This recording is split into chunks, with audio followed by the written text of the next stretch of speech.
Appreciate it. As always, really appreciative of the coverage that we receive from you guys daily, and I know our players are excited about getting back started today.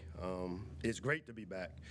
As we head into practice number 1 later today, I know that our message has been simple. As we entered into our team meeting yesterday, anything and everything that took place a year ago, we've ripped off the rearview mirror, and it's moving forward only. I'm really confident that we have this strong foundation. You hear me talk a lot about the foundation, and I've said it before, we've had the resources to build the foundation, and what we want to do now is take the next step, which is to elevate. And the reason that I feel good about the foundation is when you have a strong foundation, it allows you to bounce back. And to me, that's the key for this group of young, hungry, talented players, as well as a veteran group of players that knows what it takes to get this program back where we all want it to be. I love the makeup of our coaching staff. I know I had the media out to my house a couple days ago, and you guys got a chance to hear firsthand from the experience, from the mentality of what this coaching staff brings. They bring a tremendous amount of energy, a tremendous amount of detail. And from a development standpoint, I've already seen the fruits of having some of the coaches that we've brought in about how the guys work this summer. There's a real excitement in our building. There's obviously been a lot of change within our athletic department. I know my boss, Jim Smith, is here today, and as I've said before, there's a tremendous amount of alignment. And there's a newness with the energy of bringing in and having the type of change that we've had. I can't wait to get out there today. I really can't, to see just, it's kind of like Christmas in August, as I usually call it. And I know it's July 30th, so you guys will say that I'm a little early, but it's Christmas time for us as football coaches because we get to find out just what kind of team we have, and then we get to start building the culture that we'll need to get us through a really tough season. But with that said, it's time to go to work, and I'll open up for whatever questions you guys have. You guys can raise your hands. We'll get a mic to you. Please say your name and outlet. I know I've seen your faces this year, so I appreciate that. We'll start with on your left, Gene. Hey, Mike, Gene Wong, The Washington Post. Gene, what's up? Hey, Media Day in Vegas, you talked about the fracture in the locker room and that leading to, among other things, a sign outside the locker room saying leave your designer accessories behind before coming in. And beyond that, just how do you avoid those pitfalls this season to make sure they don't impact winning? Well, I think the big thing is lessons you get from, and it's from winning and failing. And sometimes when you say things, I mean, you guys hear the parts you want to hear, but I think what shouldn't be lost is that, as I said, the rearview mirror has been ripped off now for us. It's what I said a week ago. Our team reported yesterday, and what I'll tell you is that we have a foundation that we've built over the last 6 seasons, and this is year 7 for me. And with this type of foundation we have, the bounce back for me is the part that we're focused our energies on moving forward. I think our players understand. I think we understand as the landscape has continued to evolve that we just have to be ready to pivot. And, if I were to take a lesson from it, it's kind of like I always talk to you guys about being a parent. As a parent, to be a good parent, you have to anticipate things. I didn't anticipate it, and that's the part that hopefully you heard. But now that I know about it, as I've said before, we've done things and we've put people in positions to where I don't feel like we'll have to deal with those types of issues. And back to on the field, where do things stand as far as quarterback room goes? And when's the optimal time for you to decide who's going to be the QB1 when the first snap for real? As we've done this dance before, Gene, you and I, Yes. we will know who our quarterback is on Sunday before we start preparation for game 1. We will know. You will know when we walk out and the guy that takes the first snap. Because there's a lot of things that come into play, and I can tell you that to stand up here and say that I know who the guy is, I know I got a room of really talented quarterbacks, the 3 that really shine for me, Justin Martin, Christian Martin, Malik Washington, all similar skill sets, all similar builds. We only need one genre of offense with this group because they're all very similar, and I'm really excited about looking forward to the competition that I'm about to see here in the next 25 days. Hey, Coach. Sam Jane, Baltimore Sun. What's up? I was wondering, you talked a lot about change, with your boss coming in, a new boss coming in, changing college football, changing how you kind of approach the program now, taking a more pro-style approach. How are you handling and kind of processing all of this change as you enter year 7? Probably a lot like you, Sam, going from a student reporter now Baltimore Sun, right? Right? First year, man, let's go. How are you handling it, right? Well, I grew up in change. I grew up in the south side of D.C., and change was every single day for me. So I've lived in that wheelhouse. It's something that I'm used to. Maybe some people around here aren't. Maybe you guys aren't. But I know a lot of the type of guys that I recruit tend to be similar to me in personality. We embrace it. I'm excited about change. Change is a good thing. Especially when you have wisdom and you bring in people that understand what we want to get accomplished. There's a tremendous amount of alignment, and that gives me comfort. Can you just expand a little bit? You talked about kind of wanting it to be a pro-style approach this year, but then also kind of separating the idea of making money and the differences and discrepancies and how much players are making and leaving that at the door. How are you kind of handling the idea of, like, we want this to be more pro-style, but also expecting players to, once they walk through the door, really leave all, I guess, the ancillary pieces behind? All right, you're a pro now. You're working for the Baltimore Sun. When you walk in, you're discussing your salary with your counterparts? Probably not. So those are the life lessons that I have to start teaching that I didn't have to teach a year ago, that I didn't anticipate teaching. Imagine an 18-year-old whose scholarship has been the same as everybody else's for the last 100 years, and now all of a sudden there's a difference in those scholarship checks. Those are the things as a parent I should have and needed to anticipate. But what I'll say is this is the new landscape. When you start paying people, they become pros. You're a pro. My players are pros because they are being paid. The difference is I have a moral compass. I know my boss has the same moral compass that we're in the business of educating while teaching them how to be pros. Is the first step for us, and handling that part is easy for me because I didn't get to be a pro. And because of the degree I've earned, I'm able to be and do the things that I do. And there's the moral compass that we have as coaches, as teachers, as administrators, that, yeah, they're pros in their respective sport, but we still have some development to do as people. And that's where my energy and the things and the experiences I have to lead from the front with those things. Hey, Coach, how you doing? Isaiah Woodley, Fox 5 DC. Isaiah, man, what's up? Nice to see you. Nice Good to to see meet you. Hey, nice to meet you too. Hey, so Coach, new coaching staff coming in this season. You talk about your buddy Pep Hamilton on the defensive side of the ball, Ted Monachino on Pep Hamilton on the offensive side of the ball, and the defensive side of the ball, Ted Monachino, and on special teams, Coach Powell. What are you looking to see from those guys as you're looking to turn the table for next season? Yeah, I think the big thing when you bring in the experience that we brought in, I learned under Coach Saban that it's really important that even though you bring new people in, what we do is still Maryland's intellectual property. We're running Maryland's offense, Maryland's defense, Maryland's special teams.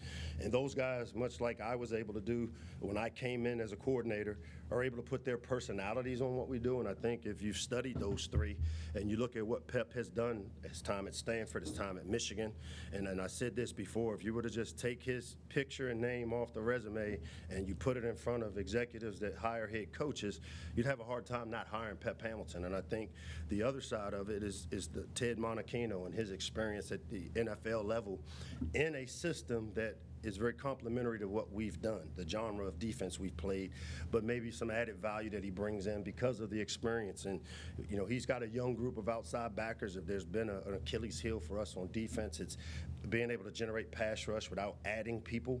But then the biggest hire for me, and not that it's more important than the other two, but for me, being able to hire a full-time special teams coordinator with the experience and pedigree of Andre Powell and Dre and I have worked together before. I've competed against him.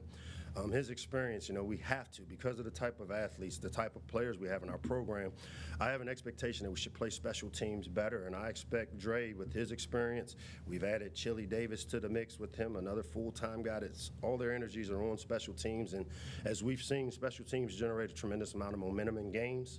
And with those two and their experience, you put those three together, I think, as you'll see as we progress through camp, that that experience have allowed us to elevate.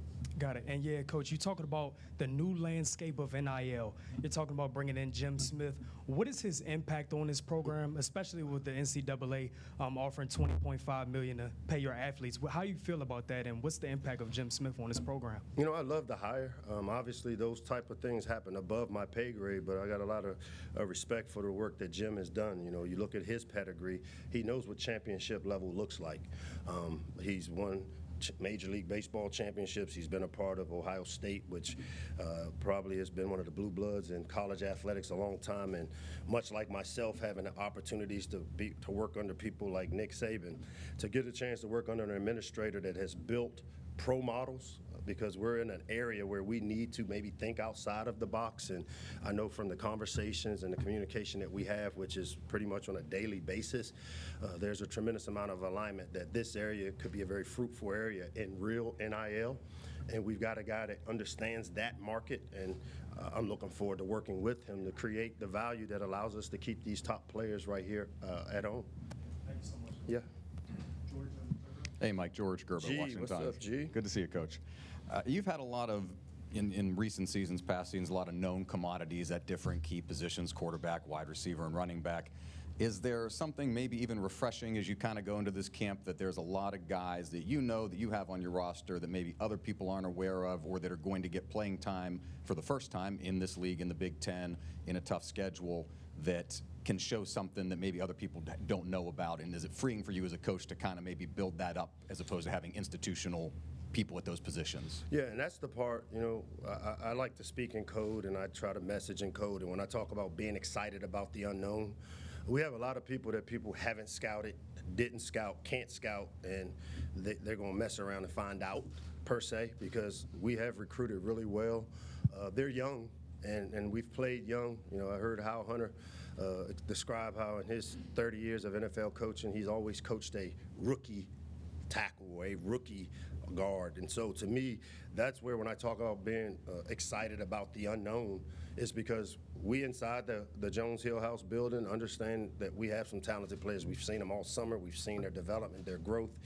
We've added pieces to the puzzle for this year that, again, when you start paying people, we expect results now, and we're trying to expedite their growth. And the type of coaches that we've hired and the systems we've put in, I think will allow us to play some of these young players and allow them to grow. There'll be adversity, there'll be failures, they'll make mistakes, but what I've learned is that the really talented players, they don't make it often, and they don't make them a second or third time. And so the unknown is a good thing for us going into this season, and because the story isn't written other than what you guys think. I'm Kafir inside the black and gold. Ahmed, what's up? Coach, good to see you.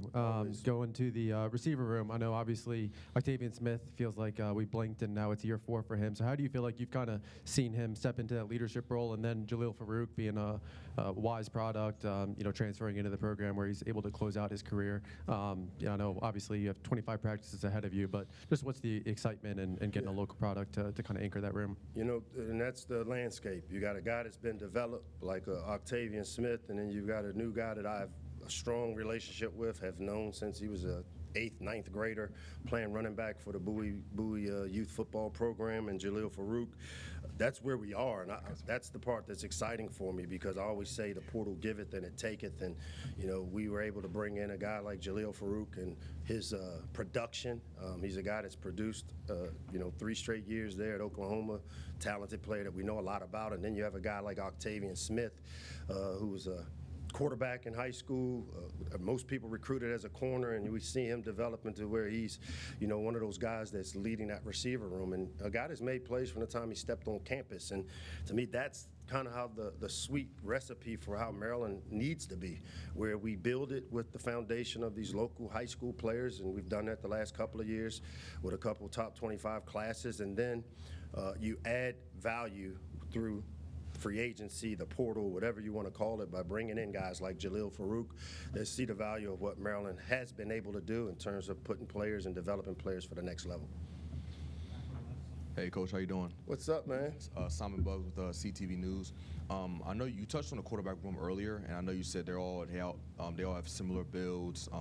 You want to make sure you run the same genre of offense. But as far as one of your specific quarterbacks, in Justin Martin, I was wondering, what do you feel like he can bring to the team? He was ranked at the top 20 player at his position. So what do you feel like specifically he brings to that quarterback room? Yeah, I think the biggest thing with Justin, is his experience. Even though it's not a full resume just yet, the fact that he's taken a snap under center, he's the only guy in that room right now that has done that. And because of that, as I oftentimes talk about, from a quarterback or from any type of player development, you got to fill the toolbox up. And he's a guy that has seen some of the defenses in this conference a year ago. A super talented guy, was a highly recruited guy out of high school, so not new to being under the lights per se. But I also see a ton of humility out of the guy, in that, some new guys come in and they come in with some of the baggage or some of the attitude of, hey, I'm here, and he really has worked hard to kind of work himself into our team and into our family concept in every part of it. Socially, I look up on Sundays and he's at church, sitting right next to me at church, and walking up afterwards, and I didn't know he was there. But he's been that kind of a get for us. He's been really good in the quarterback room. Even though there is a competition, those guys are really close, and it starts because of the relationship with Pep, who spent a lot of time dealing with those type of quarterbacks. So I think Justin's experience is a plus for us. I think the fact that he's an older player that kind of has been under the microscope, which play in that position here tends to do for you, and I think he's prepared to compete to do that. Hey, Coach, how you doing? Noah, what's up? Part of the new landscape that you've been speaking about in college sports is players being able to transfer even within their own conference more now, and I'm curious if you think we'll see that trend continue, maybe just because of the familiarity coaches have with players that they've gone up against, and what's it going to be like, for you going up against a couple guys that you're pretty familiar with this year? Yeah, I mean, it's what happens at the level above us. They play against their former teams. They have their motivations, their whys. Well, so do we. We take pride in the name on the front of our jersey that, I'd be lying if I didn't tell you that when guys leave here that I block them, I don't follow them. I'm kind of petty with that, but it's just how I operate. It'll be interesting to play against former players. I've done that before. It's not a first time, but it's the landscape. You do things systems-wise. That's why you'll see us huddle a little bit more, because we've been a no-huddle team that uses a bunch of signals that now all of a sudden you got guys spread all over the conference that know things.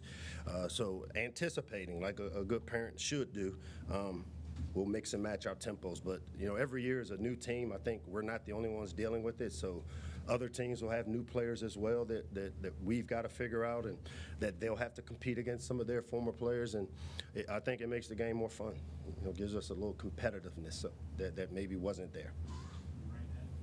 Mike, does the revenue sharing plan of up to $20.5 million, does it give you more leeway in terms of how to field a roster, and does it perhaps level the playing field, particularly in the Big Ten?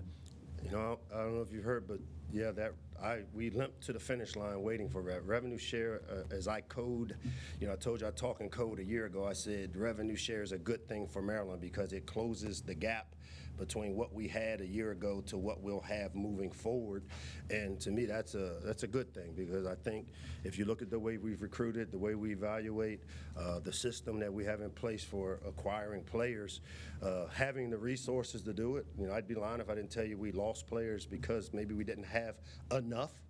But what we've done, and what, again, instead of sitting around crying about what we didn't have, we've chosen to say, hey, let's focus on the high school recruit. Let's get some of these talented players that are now maybe being overlooked based on people going to the portal, and that was kind of our wheelhouse and our space that we lived in for the last 2-3 years, and it's been really fruitful when you look up and you see guys like Jalen Gilchrist, Malik Washington, Zaire Mathis, some Zamir Smith, some really talented high school players that will be thrown to the deep end of the pool per se, and to kind of teach them fast. Dave Preston, WTOP Radio in Washington. No black guy this year. Thanks for the red wine suggestion. Yeah, next year we'll get you something from Virginia. All right. For Kippy and Buffy. Now, Malik Washington arrives on campus with a lot of fanfare, regardless of whether or not he is QB1 on August 30th. What sort of things do you look for from him from a growth standpoint? Where do you want him to make strides this season? Yeah, I think the biggest thing with any position, and not just the quarterback position, is just what you said, making the strides. And typically the way you make strides is by failing. And so we've got to put guys like Malik in positions in practice. You know, it's almost like you read and hear about Tiger Woods, how he throws the ball into the sand trap and deliberate practicing one of the toughest shots there is. Well, we've got to create that environment in practice the next 25 days for all these young guys so that we can maybe get some of the failure, we can build some of the experiences that they will be able to lean back on. That's been a great benefit for us having a guy like Malik here early, is that we went through a spring with them, having some of these really talented high school guys.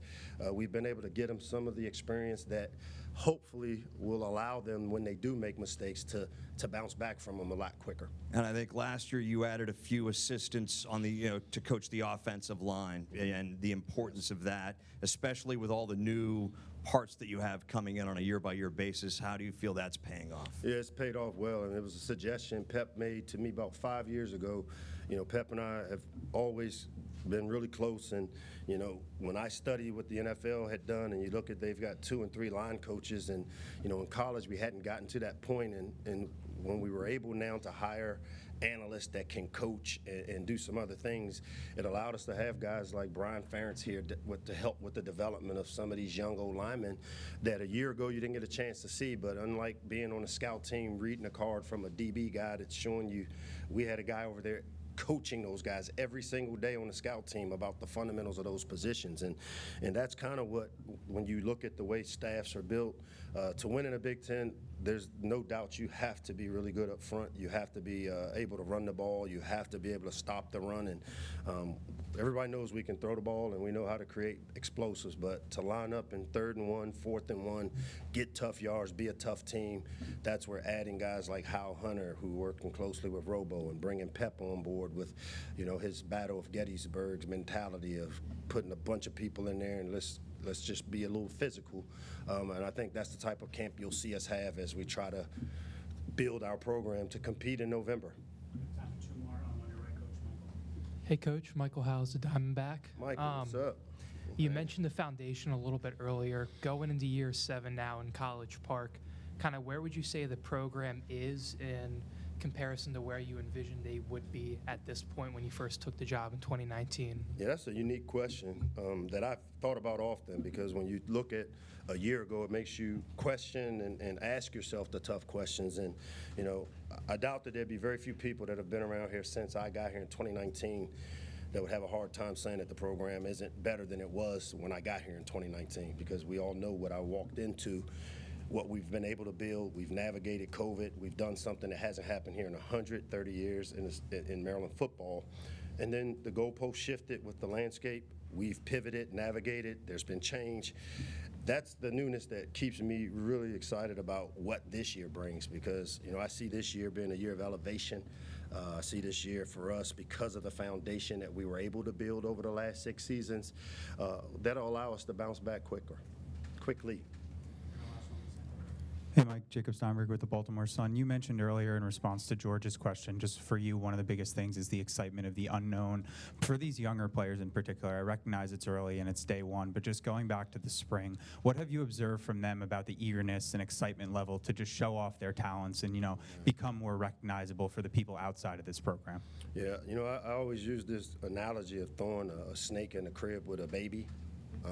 That's what it's kind of been like for me, because they don't know what they don't know.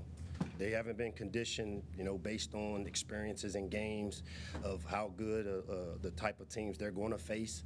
And so that eagerness for them to compete is why I'm excited. I mean, some people see it as a negative. I see it as a really positive thing, because, you know what, I don't know, but the people we play don't know either.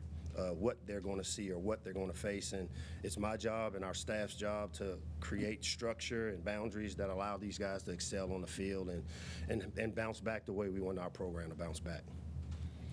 Can I get D one question? Man, D been raising her hand. D got shut out from going to Vegas. I saw that they didn't give you credentials. She's super positive. I appreciate that, Coach. D Love Sports here. I just had a question on, you talked about anticipation and preparation. When it comes to NIL, when it comes to that, what the tools did you use to educate yourself to be able to have those fruitful conversations with your guys and letting them know, like, we're going to be pro style. You're not going to come in here and talk about, X amount of dollars. What kind of tools, or how did you educate yourself on that? Yeah, the social equity that I've been afforded, being a part of starting an organization that helps coaches develop to become head coaches, has afforded me to be able to pick up the phone and call guys like Rick Smith, whose son Robert Smith played here. Rick was a longtime vice president of football, GM over there with the Houston Texans. Rick has been on speed dial for me. Being able to talk to the GM Greer down in Miami. He was on the board of my foundation I created. He's one of those guys that when I had questions, I picked up the phone and said, how did you manage your players? We started playing and practicing with the salary cap 4 years ago when COVID hit, and I kind of anticipated that this is where we would go. I got their salary cap. You had Brian Griffin here and then Gerald Dixon, who's going to be back here, both with NFL experience, brought their caps in and educated me on how the cap worked. How, the starting quarterback in the NFL, if he's a high-level quarterback, he's going to get close to 18% of the total cap. Hence why you see $50 million quarterbacks. And understanding that, to me, I've always used the ability to educate myself, make mistakes, learn, fail, grow. I mean, those are the building blocks for winning championships. And to me, I utilize the social equity of people I know in the business, being able to pick up the phone and talk to people like those guys. Chris Greer, couldn't remember his name, I'm getting old, but between Chris and Rick and even talking to Mike T up at Pittsburgh and how they manage these caps. And then even when you come to the locker room, a couple years ago, there have been a lot of teams that face what I faced. Most haven't come out publicly to say what I said, but you see it across the college landscape of teams that have had tough years and then bounced back pretty quickly once they've kind of navigated what this new landscape brought to our locker room a year ago. Thank you very much, guys.